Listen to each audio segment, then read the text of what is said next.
Welcome to Season 9 of Your Path to Career Success, the podcast that helps you build the skills, confidence and strategies to thrive in your career. I'm your host, Catherine, and this season is about equipping you with the mindset, influence and executive presence needed to secure and succeed in the top roles of your organisation. Over the next 12 weeks, we'll walk through 3 critical phases of entering the C-suite journey. 1. Thinking and operating like a C-suite leader, weeks 1 to 4. The mental leap. You'll learn how to reframe your perspective from leading a department to shaping an enterprise, sharpen your commercial acumen, contribute to strategy, manage risk with the CEO's mindset. Number 2. Positioning for executive opportunities, weeks 5 to 8. The career leap. You'll discover how to craft a personal brand that commands respect, showcases your enterprise-wide impact, understand what CEOs and boards look for in candidates, and start stepping into the role before you're officially in it.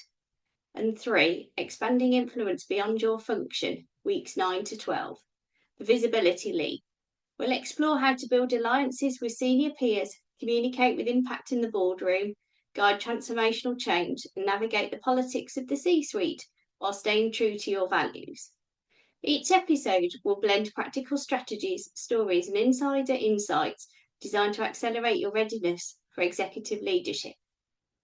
Think of this season as your blueprint for the C-suite, part playbook, part mentor, and part reality check. By the end of these 12 weeks, you won't just be aiming for the executive table, you'll be ready to sit at it, contribute at the highest level, and lead with vision, influence, and impact. Welcome to Episode 1, From Department Head to Enterprise C-Suite Leader, how to reframe your thinking from running a function to running the whole business. Imagine this. You're at your desk, coffee in hand, scrolling through your inbox, when a calendar alert pops up. It's a meeting with the CEO right now. Wait, what? 1 minute, you're running a department, owning your function, feeling confident in what you do. The next, the whole business is suddenly on your shoulders. Shareholders want results. Your peers are watching to see if you can connect the dots across teams. Your exec team, they're expecting vision, strategy, clarity. And that little voice in the back of your head, yeah, it's whispering, am I really ready for this? Here's the thing. If you're feeling that swirl of excitement and panic, congratulations, you're exactly where every enterprise or C-suite leader starts. Because moving from function-focused to business-focused leadership isn't just a promotion. It's a reframe of how you think and see the world. And that's what we're talking about today. How to make that leap, step into that bigger lens, and start thinking like the kind of leader people actually want to follow. So take a deep breath. Lean in. This is where it all begins. Now that your heart rate has, hopefully, settled a bit, let's unpack what just happened. See, when you step into enterprise leadership, the first challenge isn't the numbers. It's not even the strategy. It's your mindset. Up until now, your world was clear. Your function, your team, your KPIs. You knew exactly what success looked like. But now everything changes. Suddenly, success isn't just your department hitting its target. Success is the entire organisation moving forward together. And that's where most leaders stumble. Because we're wired to focus on what we can control, right? But in this new role, you have to learn to influence what you can't directly control. Marketing, ops, finance, HR, all of it. Let me give you an example. Imagine you're leading the company's growth strategy. Marketing wants to spend big on brand campaigns. Finance is screaming about budgets, ops is warning about capacity, and the product team, well, they're asking for more R&D. Now what? In your old role, you might just have executed your functions plan and called it a win. But as an enterprise C-suite leader, your job is to step back and ask, how do these pieces fit together? What's best for the business as a whole? And how do I get these different teams aligned without stepping on toes or burning people out? And that's exactly where the transformation happens. The moment you start seeing the business as a system, not just a collection of departments, that's when you start thinking like an enterprise C-suite leader. Here's a little secret. Most people never make this leap. They get stuck thinking, I just need to run my function really well, and that will get the company results. But that mindset, it's a trap, because no matter how brilliant you are at your department, it's not enough anymore. You have to expand your lens. And that's what we're diving into today. Practical ways to shift from function focused to business focused leadership without losing your edge, your credibility, and indeed yourself in the process. So take a moment, picture your team, your peers, your exec team. Now ask yourself, are you thinking like the leader they need you to be, or just like the head of your department? If it's the latter, don't worry, that's exactly why you're listening. And by the end of this episode, you'll have some clear ways to start flipping that switch. So why does this matter? Here's the thing. If you don't make this shift, it can really trip you up. You might find yourself overprotecting your department at the expense of enterprise goals, creating silos that slow down strategy, or missing the bigger picture, the one that actually drives growth. But, and this is the exciting part, when you embrace enterprise or C-suite thinking, everything changes. You start to see connections across the business you never noticed before, balance short-term pressures with long-term impact, and build credibility as the kind of leader who can run the whole organisation. And let me tell you, from coaching dozens of leaders making this leap, this is the single biggest mindset shift that separates great department heads from true enterprise C-suite executives. So what I'll share in this episode. Over the years, both running my business as well in my 20 plus years experience in HR management, I've had the privilege of guiding leaders stepping into enterprise C-suite roles. Whilst I haven't personally walked into the C-suite myself, I've watched and supported clients navigate the wins, the struggles, and the mindset pivots that made all the difference. And that's what I want to bring to you today. So here's what we'll cover. Why enterprise C-suite leadership demands a whole new mindset. How to shift from optimizing your department to maximizing the entire organization. Real life lessons my clients have faced and the mistakes that tripped them up. And practical, actionable ways to reframe your daily thinking so you lead with breadth, not just depth. By the end of this episode, my goal is simple. You'll have a clearer sense of how to expand your perspective and start leading like the business is truly yours. So before we dive in, grab your favourite drink, find a comfy spot, and get ready to map out your leadership path with a few aha moments along the way. So let's get started. One of my clients told me about their very first executive team meeting. They walked in ready to champion their function, numbers, plans, wins, all laid out on their slides. They thought their job was simple, prove the value of my team and my area. But by the end of that meeting, reality hit. Every time they pushed their agenda, they realised they were missing the bigger picture, how their priorities connected or sometimes conflicted with the needs of the business as a whole. They weren't seen as a partner yet. They were still operating like a department head in a room full of enterprise C-suite leaders. That was their wake-up call. And then it clicked. Their job isn't to be the best head of a function anymore. Their job is to think and act like the CEO of the whole business. Boom, mindset shift. From that day, they started reframing every conversation, every decision, every strategy around one simple question. What's best for the whole organisation? And that's when the transformation began. So here's some lessons for you for making the shift. Number 1, shift from silo to system. As a department head, your natural instinct is to defend resources, budgets and priorities for your team. It makes absolute sense. You're responsible for delivering results, hitting targets, and keeping your people happy. That's how you've measured your whole career. But when you step into enterprise or C-suite leadership, that mindset can actually hold you back.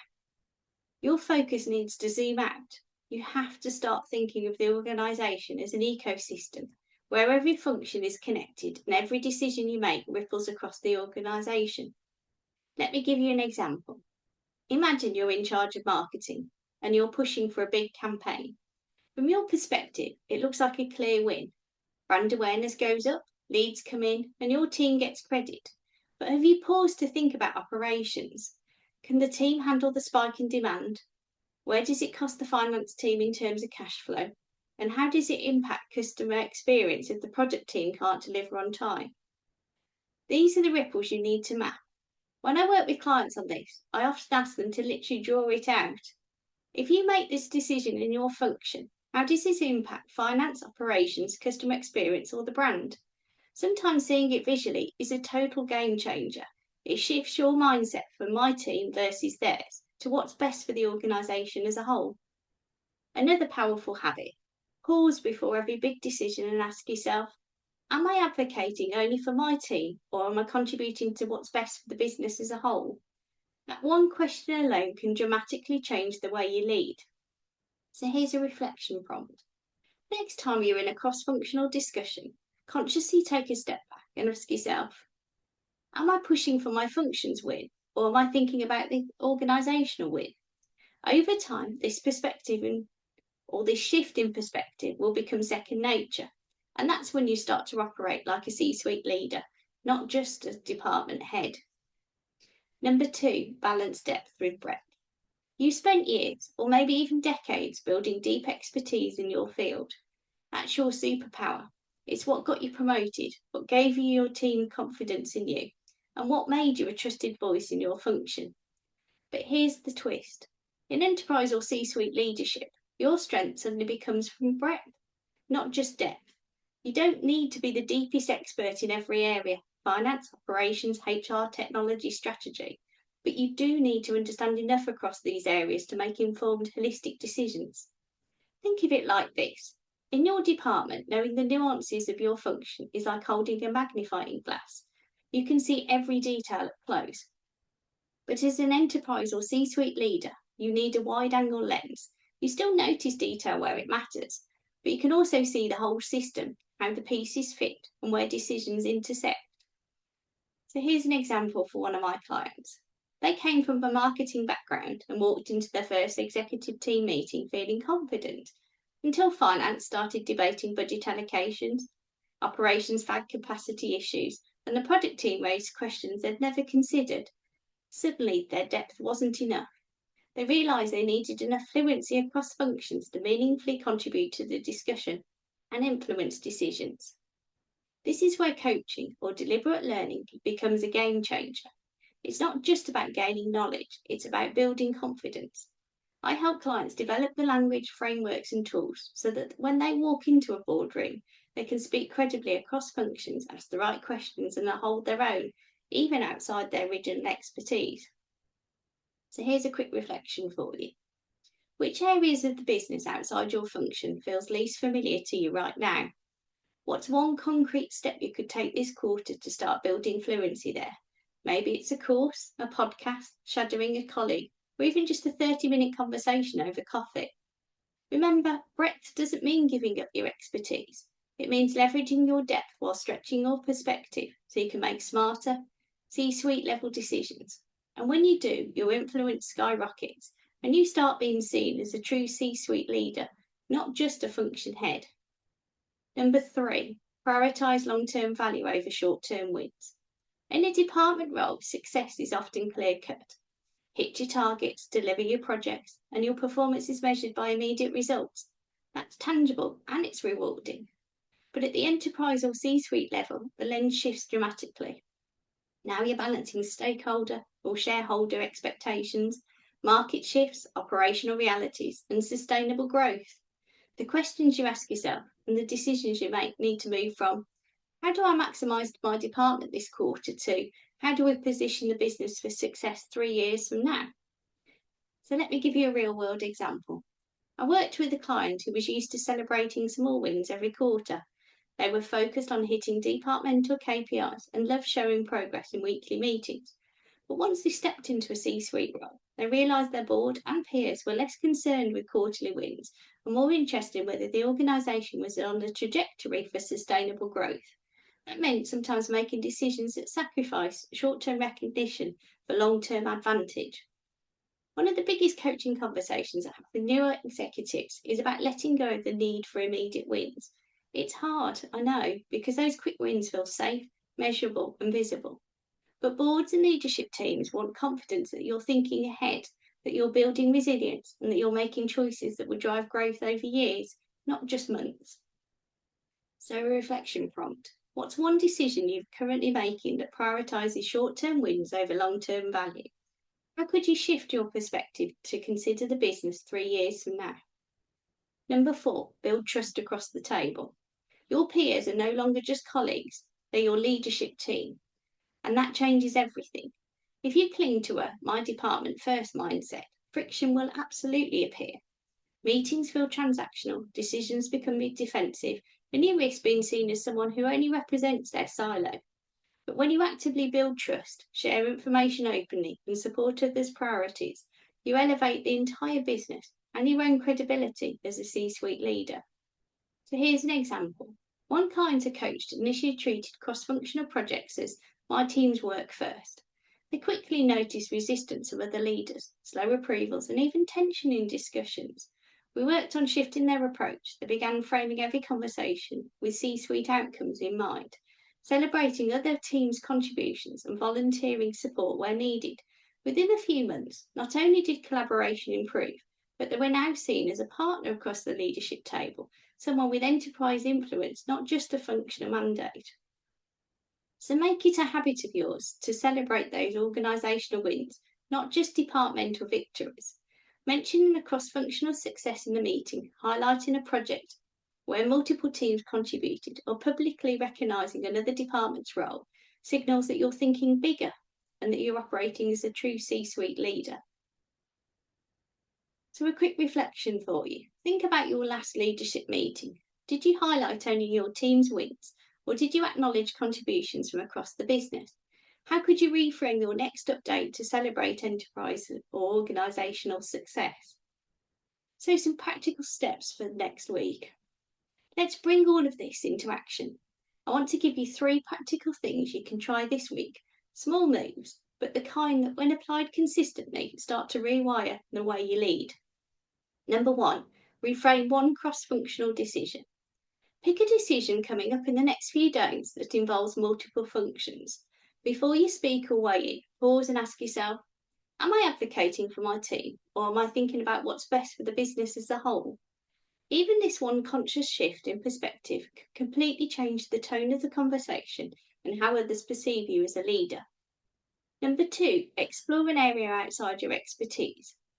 Identify one part of the business that feels unfamiliar to you. Maybe it's finance, operations, market trends, or even HR. Commit to learning something concrete this month.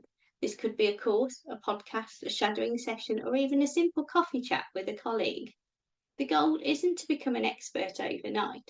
It's about building enough fluency to contribute confidently to organisational level discussions. Over time, that breadth becomes a superpower. Number 3, celebrate organisational wins. In your next leadership conversation, don't just highlight what your team accomplished. Acknowledge a cross-functional or company-wide success. Name the other teams, describe their contribution, and show how it moved the business forward. This small habit signals that you're thinking bigger than your function, and it helps your peers see you as a true C-suite leader. I know these may sound simple, and yes, they are. But here's the thing, C-suite leadership isn't about doing one giant dramatic act. It's about consistently applying small shifts in thinking, in conversations, and in decisions. These tiny moves are about what builds credibility, influence, and real impact over time. So a quick reflection for you. Which one of these 3 actions will you commit to this week? Pick one, start small, and notice the difference it makes in your conversations and decisions. So today we unpacked the big mindset shift from department head to enterprise or C-suite leader. We covered moving from silo to system thinking, balancing depth with breadth across the business, prioritising long-term value over short-term wins, and building trust and credibility across the leadership table. When you embrace this shift, you stop being seen just as a functional expert and start being recognised as someone who can run the whole organisation. And here's the bottom line. C-suite leadership isn't about representing your department. It's about representing the organisation as a whole. So here's your challenge for the week.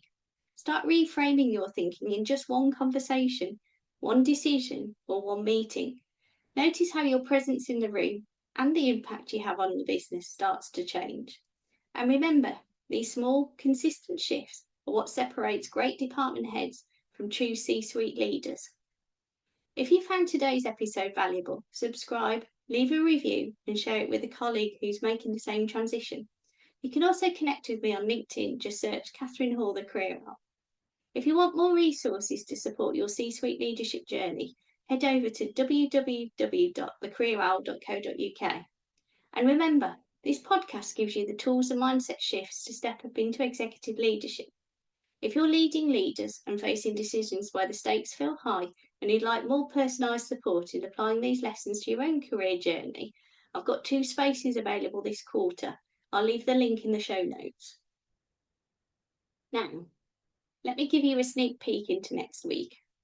Episode 2 is all about commercial acumen, speaking the language of the board. We'll dive into why understanding the P&L, shareholder priorities and market dynamics is non-negotiable if you want to be taken seriously at the executive table. I'll share what I've seen work for my clients, the pitfalls that can hold leaders back, and practical steps you can start to take thinking and speaking like a true C-suite leader. Trust me, you don't want to miss this one. Thanks for tuning into your path to career success. Until next time, keep growing, keep leading, and keep communicating with confidence.